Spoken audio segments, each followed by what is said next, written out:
Hey everyone, ever feel like the news cycle is spinning so fast it's hard to keep up? It can be a lot, Yeah. for sure. Today we are diving deep into a story that might seem like it's just for political insiders, Hmm. but it actually reveals a lot about how information is shaped and presented to all of us. Yeah. We're talking about Trump's back in the White House, right? Yep. And one of his first big decisions was picking a new press secretary. Right. Now, you might be Yeah. thinking, Yeah. okay, a press secretary. Yeah. Why should I care about that? Right. But this role is really crucial because the press secretary is the person who's out there every day Yeah. explaining the president's policies, Absolutely. defending his actions, Yeah. and shaping the narrative that we all hear. It's true. And in Trump's case, this pick is particularly interesting Hmm. because he didn't go with some seasoned veteran. No, he didn't. He went with someone who's actually younger than a lot of the reporters she'll be dealing with. It's true. So let's get to it. Oh. Who is this new press secretary? So her name is Caroline Leavitt, Okay. and the big headline is her age, Okay. 27. Oh, wow. That makes her the youngest press secretary Ever. ever. Wow. Now, there were some other names being thrown around, Oh, really? like Scott Jennings. Right. He's a pretty well-known political commentator. All right. Or Alina Habba. Okay. She's a lawyer who's been in Trump's inner circle for a while. Yeah. But Trump ultimately decided to go with Leavitt. Okay. And that choice tells us a lot, I think, about his strategy for this term. Interesting. So is this like a youthquake in the White House? Maybe.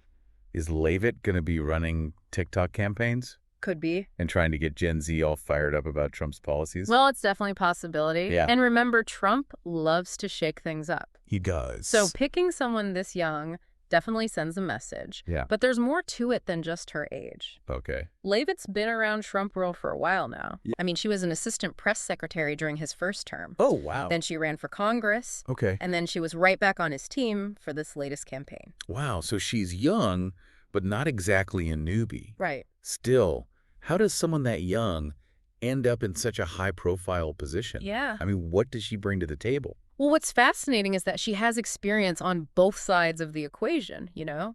What do you mean? She's seen the inner workings of the White House. Right. But she also knows what it's like to be out on the campaign trail fighting for every vote. Okay. So that could make her a really powerful advocate for Trump's agenda and someone who really knows how to connect with voters directly, maybe even bypassing the traditional media altogether.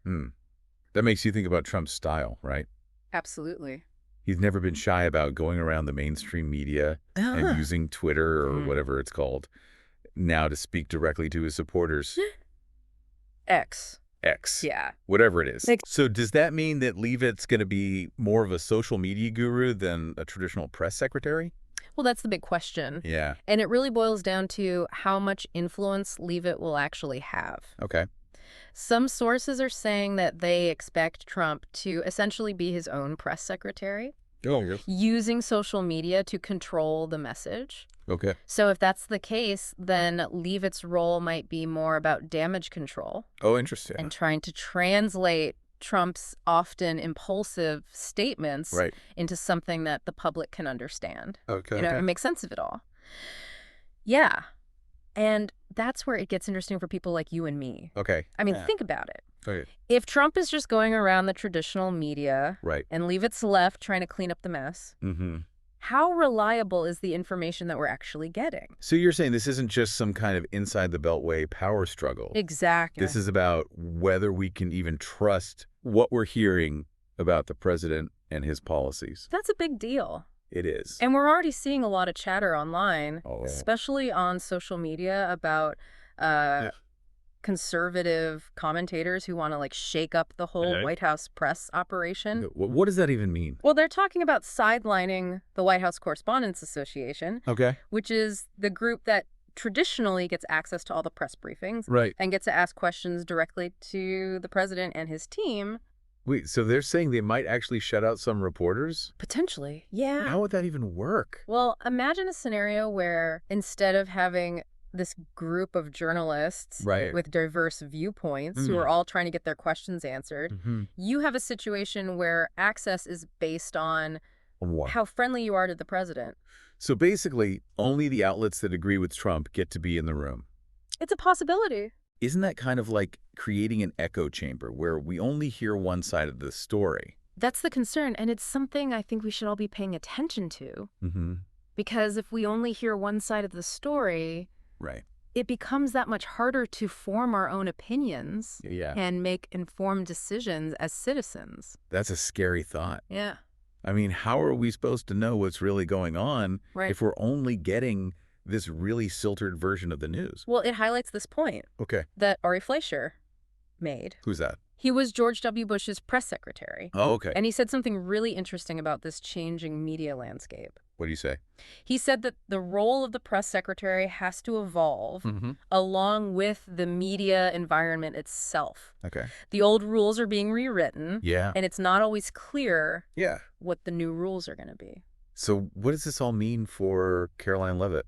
I don't know. Is she going to be the one who's fighting for access for all journalists? Or is she going to be towing the party line and only giving access to the people who already support Trump? That's the million-dollar question, Yeah. and it will have a direct impact on how we receive information about this administration. Okay. Her choices are going to shape the narrative Right. and ultimately affect all of us Yeah. in ways that we may not even realize. It sounds like we're at a real crossroads here. You know, Yeah. we have a president who's known for bypassing the traditional media. Right. We have this young press secretary who's a bit of an unknown quantity. Mm-hmm. And then we have this whole movement Yeah. to potentially reshape how the White House communicates with the public. It's a lot to keep track of. Yeah, and it's happening at a time when information is more readily available than ever before. Yeah. But it's also more susceptible to being manipulated and spun. Exactly. It's a recipe for confusion, It is. and it makes it really hard to figure out what's real and what's not.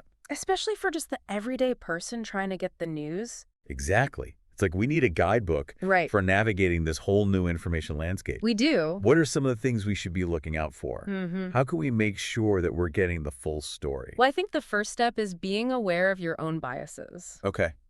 We all have them. Yeah. And they can really influence how we interpret information. Right. So be conscious of, which news sources you tend to gravitate toward and ask yourself, are they presenting a balanced perspective? That's good advice. Yes, It's easy to just get stuck in that echo chamber it is. where you're only listening to voices that reinforce what you already believe. Absolutely. And don't just rely on headlines or social media posts for your news. Oh, definitely not. You really have to dig a little deeper, Right. read beyond the sound bites, Yeah, and look for sources that provide more context and analysis. exactly. So basically what you're saying is Mhm. critical thinking is more important than ever. It is. We can't just passively consume information.